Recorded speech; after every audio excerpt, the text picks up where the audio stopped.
Radio Nuevo Mundo presentamos el programa Barco de Papel, un espacio que aborda la literatura desde todas las esquinas del arte. Con ustedes, David Evia y Macarena Castro. Bienvenidas y bienvenidos. Cuando el estanque era el mar. Amigas y amigos de Radio Nuevo Mundo, reciban ustedes un cordial saludo. Damos comienzo aquí a un nuevo capítulo de Barco de Papel. La ruta de hoy nos hará desembarcar en la vida y obra de Domingo Melfi. Recorreremos con una musa los textos de la Gaceta Leucade y pasaremos revista a la actualidad literaria. Me acompañan Macarena Castro y Anaís Griot. Hola David. Hola David, hola Macarena. Destacado ensayista y crítico literario, Domingo Melfi de Marco nació en Villano, Italia, en el año 1892, aunque junto a su familia emigró a Chile siendo muy niño y poco después obtuvo la nacionalidad local.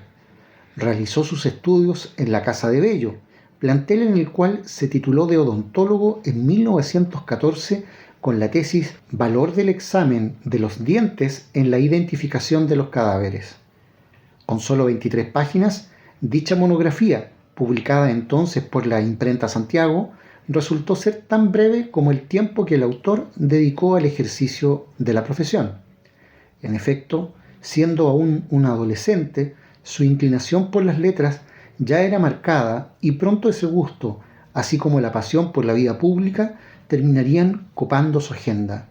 Comenzó a ejercer el periodismo en Talca, en momentos en que todavía faltaban 4 décadas para que las salas de redacción de la prensa recibieran a los primeros egresados universitarios de ese oficio. En la sureña urbe, Melfi se desempeñó en los periódicos La Mañana y La Zona Central, llegando a ser director de este último.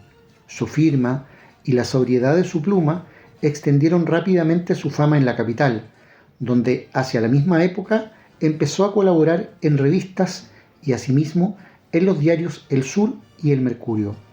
Allí se valdría del seudónimo Julián Sorel, el personaje que protagoniza la novela Rojo y Negro de Stendhal. Agudo en sus observaciones, el joven escritor daba incansablemente a la luz columnas que, al comentar una obra, la situaban siempre en un contexto espacio-temporal del cual los lectores podían extraer reflexiones de envergadura ética. La crítica reaccionó positivamente al aporte que por entonces hacía a las letras nacionales. Sin embargo, no sería sino a partir de 1930 que su escritura llamaría la atención de la opinión pública en su conjunto. Ese mismo año, de hecho, publica el ensayo Portales, incisivo perfil del controvertido ministro, que sobresale tanto por las implacables aseveraciones que formula como por la impecable composición del texto, cuyo inicio habla por sí solo. La máscara del hombre exterior en Portales era contradictoria, paradojal. Sin embargo, tenía un profundo dominio interior. Solo así se explica la franqueza con que se entrega en sus cartas. Él se decía ministro plebeyo, pero un alma plebeya, en el sentido de inferioridad moral, de carencia de originalidad, nunca franquea la zona secreta del espíritu. Coloca entre éste y la posteridad o sus amigos la máscara del disimulo. Está siempre alerta sobre el juicio que a los otros les merezca su actuación en la vida y hasta adoptará actitudes que le favorezcan, como la del enfermo de popularidad ante un fotógrafo. Su corta vida cruzó únicamente días tormentosos, entre guerras y conspiraciones, entre angustias económicas y efímeros amores. Parecía dotado por la naturaleza para atravesar los caminos intrincados de una sociedad convulsionada que acababa de brotar de un cataclismo guerrero. La atmósfera estaba llena de sombras sospechosas, de rumores siniestros, de actitudes ambiguas. La pieza se incorpora al panorama nacional en momentos en que sumaba ya 3 años en el poder la dictadura de Carlos Ibáñez del Campo, de la cual el propio Melfi sería no solo un enconado opositor, sino también el rostro público del cada vez más amplio sector de intelectuales que repudiaba la prolongación del régimen. Tal postura no era tan obvia en ese periodo histórico, especialmente si se recuerda que tan solo 8 años después, por ejemplo, Pablo de Roca respaldaría abierta y entusiastamente la frustrada aventura presidencial del militar golpista.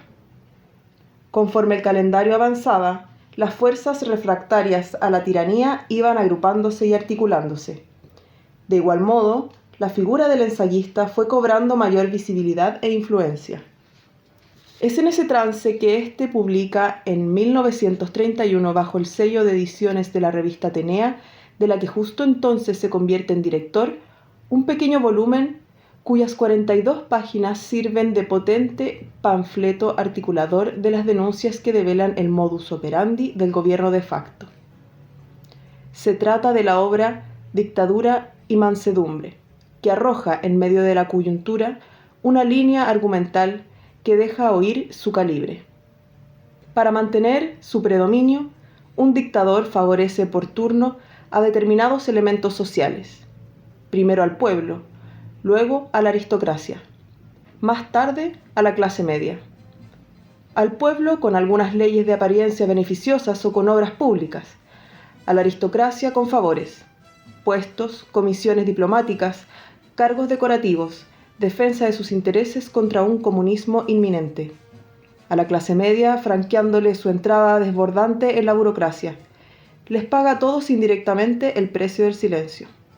Sostiene y añade: de este modo Chile vivió en mansedumbre 5 años. Para ganarse la sumisión de una aristocracia o de una burguesía conservadora, un dictador no tiene otro recurso que crear fantasmas demagógicos, fomentar un descontento popular aparente, un comunismo de asalto que espera su hora. Así se justifica el aparatoso derroche bélico, se ocultan las inepcias gubernativas y los despilfarros ostentosos. Los áulicos del dictador Ibáñez propalaron, cuando vieron la inminencia de su caída, la especie de que sin él el comunismo era cuestión de horas en Chile. Y decir comunismo significaba el saqueo, la violación de todas las mujeres, la degollación de los inocentes y el reparto de la propiedad. Este recurso que todas las dictaduras han empleado primero para sostenerse y luego, en el borde de la bancarrota, dio entre nosotros resultados inmejorables.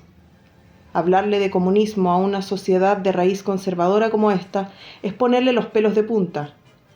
El dictador no ignoraba que la aristocracia era dueña de la tierra y a fin de defenderla llegaría a transigir con su gobierno caprichoso y arbitrario.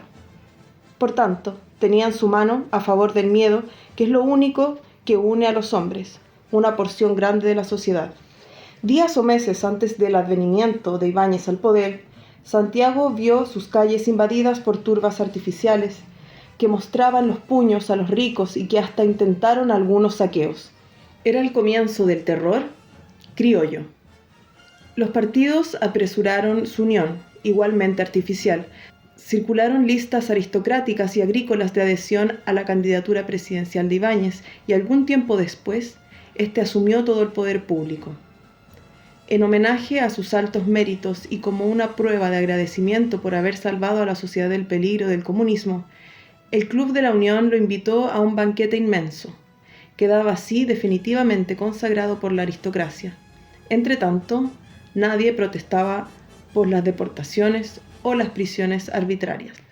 Las horas estaban contadas para Ibáñez y su dictadura caía el 26 de julio del mismo año 1931.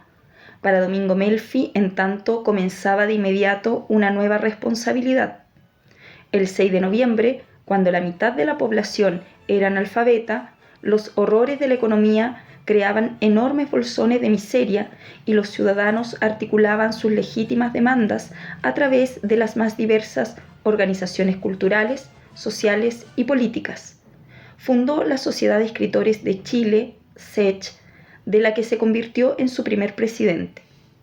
Junto a él concurrieron con su firma al acta constitutiva de la entidad Marta Brunet, Mariano Latorre, Augusto Santelices, Ernesto Montenegro, Carlos Casasus, Tomás Gatica, Ricardo Montaner Bello, Sadi Sañartu, Carlos Keller, Eugenio Orrego Vicuña, Manuel Rojas, Joaquín Eduard Bello, Guillermo Viviani, Antonio Acevedo Hernández, Germán Luco, Graciela Mandujano, Sara Singer, Alejandro Parra Mech, Lautaro García, Carlos Prendes Saldías, Benjamín Subercasó, Luis David Cruz Ocampo, Daniel de la Vega, Armando Donoso, Genaro Prieto, Pedro Malbrán, Lucila Azagra e Ismael Gajardo Reyes. En sus primeros años de existencia, la organización dio rápidamente testimonio del papel clave que cumpliría en orden a liderar el debate y promover las políticas públicas de fomento a las letras, a las artes en general y al desarrollo social. En 1933, por ejemplo, fue electa como miembro del directorio Amanda Labarca, fundadora del Comité Nacional Pro Derechos de la Mujer. Al año siguiente, la SECH participó activamente en la creación del Premio Municipal de Literatura de Santiago, del que sería jurado. En tanto, entre el 31 de marzo y el 4 de abril de 1937 se realizó el primer Congreso de Escritores, mientras que en 1938 se registraron dos acontecimientos de relieve. En junio, la SECH organizó la recepción y bienvenida a la poeta Gabriela Mistral, y el día 24 de diciembre se inauguró la primera Feria del Libro. Ese fue el camino que condujo a la creación del Premio Nacional de Literatura. La propuesta, formulada por la Sociedad de Escritores de Chile al presidente Pedro Aguirre Cerda, fue acogida por este y, tras el fallecimiento del mandatario, la promulgación de la norma corrió por cuenta de su sucesor, Juan Antonio Ríos, el 9 de noviembre de 1942. El galardón, otorgado por primera vez a Augusto Dalmar, se entregaba anualmente, con representantes de la SECH en el jurado, e institucionalmente abrió espacio a la distinción análoga que hasta la fecha entrega el Estado en otras disciplinas del arte y las ciencias. Poco a poco, procesos como la alfabetización, la expansión de la escolaridad y la apertura de nuevas bibliotecas en el territorio fueron haciendo de la palabra una herramienta eficaz de expresión de la agenda social del país. Vamos a la música, en Barco de Papel.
En Radio Nuevo Mundo escuchas Barco de Papel, con David Evia y Macarena Castro.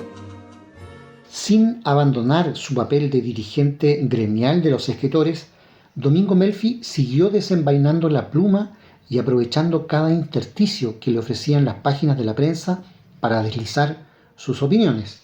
El 17 de enero de 1932, por ejemplo, publicó en el Mercurio un artículo que, titulado De otro tiempo, analizaba en retrospectiva la inclinación caudillista en el país. En los saltos y en los paréntesis de lectura, cuando se abandona un poco el pensamiento en torbellino de hoy, escribió, surgen rasgos tan sugestivos del Chile viejo. Puede pensarse que la historia repite sus etapas, por lo menos la repite en algunas de sus intenciones, en algunos fenómenos políticos y sociales, aunque no se repite en sus hombres, salvo en ocasiones muy escasas.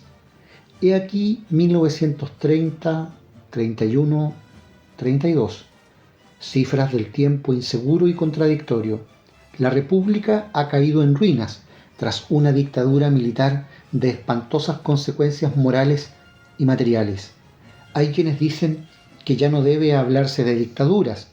Tal vez, si este pueblo tuviera una memoria más lúcida y ordenada, una memoria más viva para las experiencias, porque ¿qué otra cosa son Coquimbo, Copiapó y Vallenar, sino fermentos del Estado policial en que hasta hace poco Chile vivió por espacio de 5 años? Mientras una clase burocrática y ávida gozó de todas las prerrogativas, otra clase quedó en la miseria, en una miseria que no se veía porque estaba cubierta con el oropel de un bienestar artificial. Melfi no ahorraba comentario alguno a la hora de incomodar a quienes dirigía sus dardos. Uno tras otro, sus textos afloraban inagotable e intensamente, como si hubiese sabido que su vida no se prolongaría demasiado, y así como sus columnas entrecruzaban los hilos de las capas económica, social y política, igualmente enlazó sus juicios sobre la marcha del país con el ámbito de las letras. Cada lector ha sido el rey de sí mismo.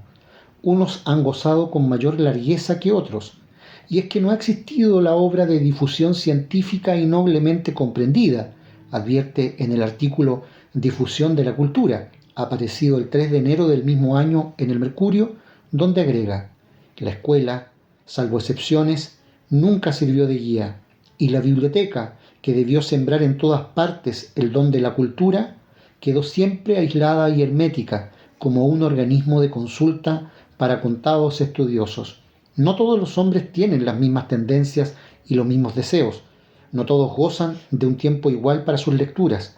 En otros países, la biblioteca popular persigue a los hombres, los detiene en su camino para señalarles un rumbo, les entrega para su deleite la expresión del pensamiento o las formas sencillas de la emoción y de la verdad. En determinadas circunstancias, los trabajadores, llámeseles como se quiera, necesitan de guías en sus lecturas. Es enteramente diverso leer con hambre, con desolación, sintiendo el rugido en la miseria, a leer con el estómago en paz. Melfi escribe y escribe, y a su inmensa tribuna en diarios y revistas se debe sumar la publicación de volúmenes que extienden la huella de los ya citados libros, Portales y Dictadura y Mansedumbre hacia una república de las letras que, de todos modos, no da tregua a la historia política. Es así que salen de imprenta, Sin Brújula, de 1932, las notas de viaje Pacífico-Atlántico, de 1934, El hombre y la sociedad en las tierras magallánicas, de 1940, El viaje literario y tiempos de tormenta en el remate de un viejo palacio santiaguino, ambos títulos aparecidos en 1945. Sin embargo, es otra obra, Estudios de Literatura Chilena, de 1938, la que va a instalarse como un referente de las letras nacionales. Auténtico mapa analítico de los grandes autores y de las corrientes esenciales de la segunda mitad del siglo XIX y de las primeras décadas del siglo XX. Ofrece una mirada sobria de la escena estética, por la que desfilan Alberto Blesgana, Federico Gana, Manuel Magallanes Moure, Pedro Prado, Marta Brunet y tantos otros. Un novelista chileno, de los mejores, Luis Orregoluco, anota allí el ensayista, ha trazado con aguda visión psicológica el cuadro de ese momento inicial de la decadencia aristocrática en el que los resortes más firmes se vencen y saltan, al fin destrozados por la presión de fuerzas negativas que trabajan en su seno. Casa Grande, la novela a que nos referimos, provocó una verdadera tempestad social, justamente porque pintaba a lo vivo los medios sociales en los que apuntaba ya ese verde jaspeado de la decadencia de que habla Théophile Gautier. A continuación, el libro se sumerge en el formidable contrapunto a esa obra.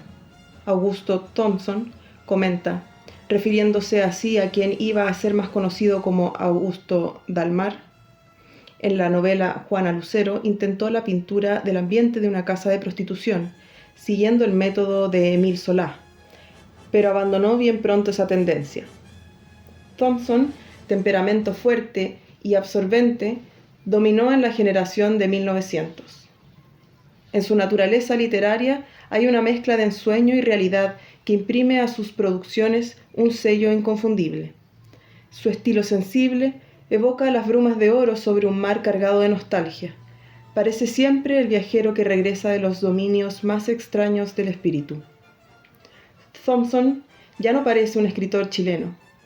El demonio de la errancia lo ha llevado a soñar en todos los climas y quizá se ha desvinculado para siempre de estas tierras. Pero hasta hoy su libro La sombra del humo en el espejo, sus cuadros del Perú y las páginas escritas en Chile son de lo más perfecto que ha salido de su pluma. Las palabras del crítico literario parecen salidas de una novela, como ocurre cuando nos quiere sumergir en Blesgana y su icónico Martín Rivas de 1862.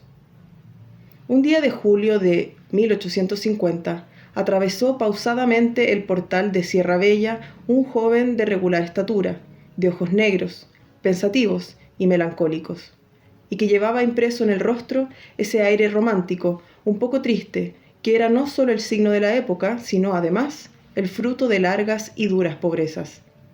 En sentido contrario, atravesaban el portal dos jóvenes elegantemente vestidos, con levita azul, botones dorados, pantalones gris perla y corbatines de seda que abarcaban sus cuellos enhiestos, sobre los cuales se balanceaban unas cabezas altivas y desafiadoras.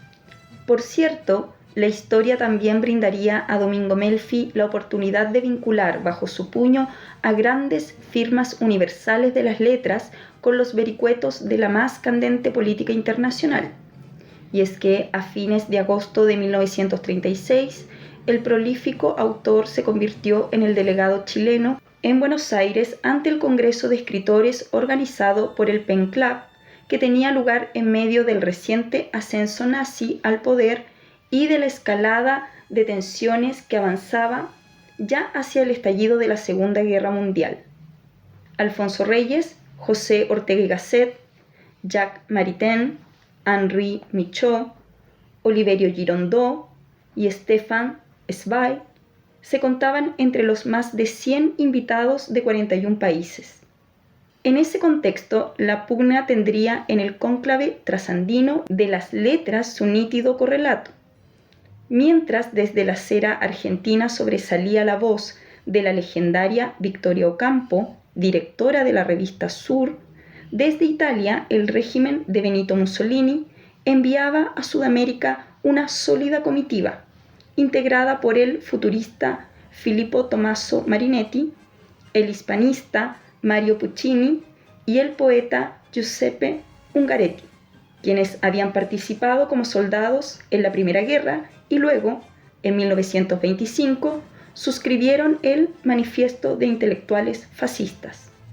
Es difícil que el ambiente pueda sustraerse a la presión trágica de la angustia que padece el mundo partido en dos mitades. Anticipa Melfi desde el comienzo del cónclave en sus despachos a Chile para el diario La Nación, que le servirían de base para publicar a fines de 1936 el libro El Congreso de Escritores de Buenos Aires. En uno de esos artículos especiales para el matutino chileno, bajo el título La función social del escritor, El crítico relata que en el encuentro, el primer golpe lo dio Jules Romain en la sesión solemne de apertura a la que asistieron el presidente Agustín Pedro Justo y su gabinete, el cuerpo diplomático y una numerosa concurrencia. Contamos con la inteligencia para ayudar a destruir las viejas violencias y las viejas injusticias, o con volver a disolver aquellas que, tras de haber sido destruidas por primera vez, volvieron a reconstruirse desde hace poco. No es difícil señalar el lugar de la literatura en ese gran debate. No es oscuro el principio que guiará la gran acción, declaró el novelista francés en su discurso, seguido por prolongados aplausos. A su turno, Marinetti intentó sostener que la función del escritor es buscar la belleza, enteramente ajeno a las imposiciones o solicitaciones de la masa. Igualmente, al salir al paso de las declaraciones antifascistas de Ocampo, se refirió a esta como la más rica y bella mujer de Buenos Aires y reina de un salón de bolchevismo esnovista. Sin embargo, el empeño de los italianos por desviar la atención sobre la realidad urgente fue desactivada un día después, apenas el gran escritor y biógrafo germano de origen judío Emil Ludwig intervino para referirse a su expulsión de Alemania, narrar las penurias que había pasado en las persecuciones y expresar que la función social del escritor no podía ser otra que la de estar al servicio de la libertad. Él fue, indicó el cronista, el héroe de la jornada. Durante esa segunda reunión, el ensayista nacional ocupó la tribuna, tomó partido y él mismo se encargó de hacer la histórica autorreferencia en el diario. El delegado chileno, se permitirá la inmodestia por una vez, apuntó en la nota de prensa. Agregó que la función social del escritor es materia que los americanos ya han establecido en sus novelas, en que se defiende a los oprimidos y humillados. El entonces redactor del diario La Nación se convertiría 5 años después, en 1941, en su director, responsabilidad que asumiría hasta el día de su muerte, ocurrida el 10 de enero de 1946, cuando aún tenía 53 años de edad. Era la vida y obra de Domingo Melfi, destacado ensayista nacional, fundador de la Sociedad de Escritores de Chile, a quien hemos dedicado este capítulo en Barco de Papel. En nuestro próximo bloque, por cierto, vamos a Letras en la SECH y a revisar la Gaceta Leucade. Pero primero, Anaís. Vamos a la música, en Barco de Papel.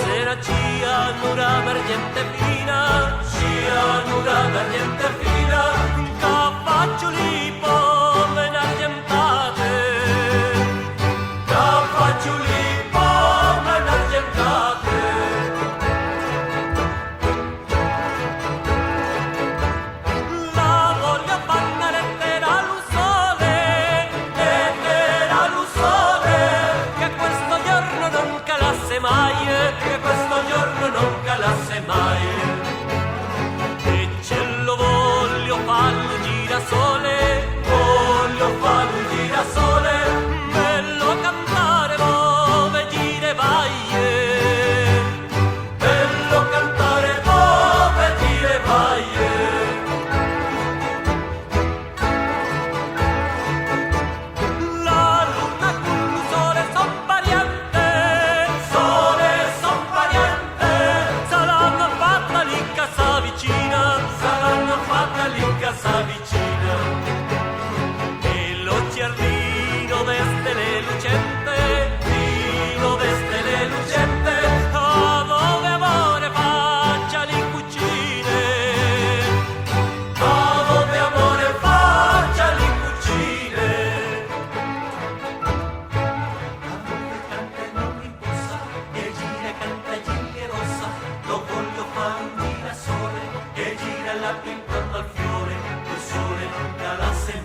En Radio Nuevo Mundo escuchas Barco de Papel. con David Evia y Macarena Castro. Y en este tercer bloque de nuestro programa vamos a la sección Letras en la SECH, donde abordamos la literatura en marcha de algún destacado autor nacional. En esta oportunidad vamos a revisar la obra de Fernando Arabuena. Fernando Arabuena nació en Cauquenes en 1970. Es poeta, docente universitario y colabora con la Fundación Juan Luis Martínez y la Quinta Medianoche de Julio, en memoria del vate Luis Omar Cáceres. Ha participado en los talleres de Cristian León, Marcelo Novoa, Rafael Rubio y Edmundo Mouré. Escribe en las revistas Culturizarte y Cine y Literatura. En 2021 salió de imprenta su libro El Cristo de los Tobillos Rotos.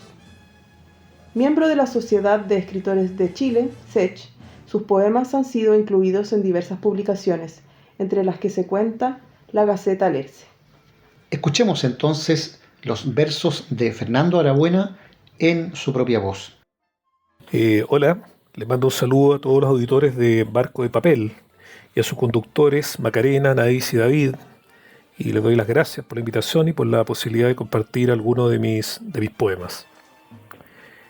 Lo salvaje del huerto. 1. ¿Dónde? En lo profundo de la hierba, enreda el tiempo la hiedra sobre la gruta que enzarza la piedra del salvaje santo de yeso. Y dime dónde, en lo profundo de la hierba, purga la cartilla cardo negro pariendo manzanillas y abandono en el huerto de los muertos. Margarita de los prados, chiquilla dulce de amor seco, ¿qué canta el cardo estrellado en tus noches de hinojos y cenecio? Y dime, ortiga santa, mala hierba de los ciegos, ¿dónde asoma el diente de león la cizaña de los huertos? 2. A cielo abierto, flor de la estrella, la ortiga canta la flor del lirio, el liuto vuela mariposa de campo donde el cardo mariano reza al estío. Sube la malva, taco de reina, salvia blanca, dolor del jacinto, ancalfor de campo descalza y traviesa, al tramuz herida en la flor del espino. Celestina, oh flor de la viuda, 7 venas de ramas al camino, es tu fuerte hierba de incordio, la flor silvestre del membrillo. 3. Dime romaza lengua de vaca el rumor de poleos y toronjilcillos, cuando el campo detiene al relojito, la hierba de San Juan toma su vino. Correvuela en suspiro blanco la muerte en escobón morisco, de dalera fucsia del alma mosqueta, galega celosa del lupino en nido. Romacía tímida pregunta retamas, ¿dónde vuela coral el olvido? A la tumba que cubre Brunella, a Chilea silente, retamo del camino. 4. Murmura altamisa campo traviesa como rosario en boquita de vieja, hierba amarga que reza el tiempo, flor de mayo que su mes la deja. Abre puño el propio recuerdo, allí la bardana es reina en malezas, donde el capachito sufre amarillo la hierba de la golondrina que vuela. Erra la chilca por la vena loca, flor del paraíso lejos del cielo. Ve al cementerio hierba santa a llenar los tarros de los muertos. 5. Falsa acacia que tu verdad germinas en los huertos de Chilca y Chamisa, donde el hinojo recita en aromas el viento que zumba en flechillas. Vuelve el panul de los dedos blancos a sembrar la ausencia de los huertos, donde la tetilla mamanta en roseta la bella zarcilla que rompe el cemento. Baila, baila el dejo en que crece suspiro de 7 colores lo ausente, donde canta la ortiga y el almizcle si no es en los besos de la muerte. 6. A hierba yesca despunta centella pa'l palén de los patios perdidos, tras la hierba de la postema, la flor del gallo canta el destino. En verbena de 3 esquinas elige el sendero la chamisa del río, al apio del monte la maglia aclara, en zapatito de virgen busca el matico. Guindo santo dime el camino, que la sosa brava es travieso destino, alendo del cerro medallita en mano, matico del norte, maravilla del campo. Era la poesía de Fernando Arabuena en nuestra sección Letras en la Sech. Tengo acá, como siempre, el último número de la Gaceta Leucade, que esta vez en su sección de puño y letra incluye un fragmento de la obra ensayística de Gaston Bachelard, La serpiente, que pertenece al libro La tierra y las ensoñaciones del reposo, ensayo sobre las imágenes de la intimidad, fechado en 1945. En plástica, en tanto, la obra de Thomas Coleman Dibdin, Exterior de la caverna de Chaitía, número 19, cuya data se remonta a 1845. En la sección Las musas o nada, posa la bella desnudez de Francisca Beitía, quien está de pie frente a espejos circulares en los cuales se replica fragmentos de su cuerpo. En los artículos compartíamos en el capítulo anterior de Barco de Papel, Lenka Franulich, un tránsito desde la semblanza hasta el semblante. El otro texto, Recabarren, La muerte para Dios y la vida para la mujer, lo escuchamos contigo, Macarena. En 1916, Luis Emilio Recabarren inicia desde Valparaíso una campaña propagandística en las ciudades más importantes del centro y sur del país, hasta llegar a Punta Arenas. Es allí donde asiste al local de la Federación Obrera de Magallanes y dicta la conferencia La mujer y su educación. Lo esencial de aquel discurso del 8 de julio fue pronto divulgado en la imprenta de El Socialista, periódico que había dado a luz un año antes con 500 ejemplares, por su exclusivo esfuerzo y sin un centavo de ingreso, como afirma en la carta del 21 de agosto de 1915 dirigida a Carlos Alberto Martínez. La historia de la mujer es la historia del martirio, del dolor y de la abnegada sublimidad. Comienza el texto bajo la consigna editorial de lectura barata, útil a toda la clase proletaria. Aquella historia, para el tipógrafo porteño, como todas las ideas dominantes de la actual sociedad humana, son creación de la Iglesia. Es más, afirma que la estructura misma de la sociedad presente es fruto de las religiones, por lo que, acto seguido, llama al estrado al mito y les recuerda a sus lectoras. La Iglesia, al inventar la fábula de la creación del hombre, coloca a Eva, la supuesta primera mujer, como la instigadora del mal y la hace culpable y responsable de todo el mal del género humano, y la mujer no se subleva ante tan inmerecida ofensa. Ni iglesia ni mito serán la contraparte, sino teatro y una primera mujer, Rebeldía, la protagonista de su drama social en 3 cuadros, Desdicha obrera. Obra que también fue publicada en 1921 por la imprenta de El Socialista, en la colección Obras de teatro para aficionados, que en toda la República cooperan a la educación y recreo del pueblo, como versa su presentación. El primer cuadro, en una sala pobre, presenta a las 2 hermanas, Luzmira en sus labores de costura y Rebeldía leyendo. Una tercera mujer aparece en escena a través del recuerdo de la primera. Cuando niña sufrió la falta de sus padres. Cuando joven dejó en la fábrica salud y hermosura. Se casó para aumentar sus obligaciones, sus trabajos y pesares.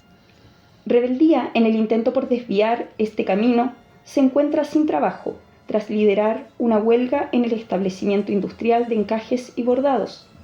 No obstante, la enfermedad de su madre le pesa a ratos. También los reproches de Luzmira, pero se mantiene firme ante la primera tentación que irrumpe en su casa. El cura, que había sido solicitado por su hermana, interrumpe las labores del médico que atiende a la anciana para darle los santos auxilios de la religión, haciéndose llamar el curador de almas. Rebeldía se niega a recibirlo, acusándolo no solo a él.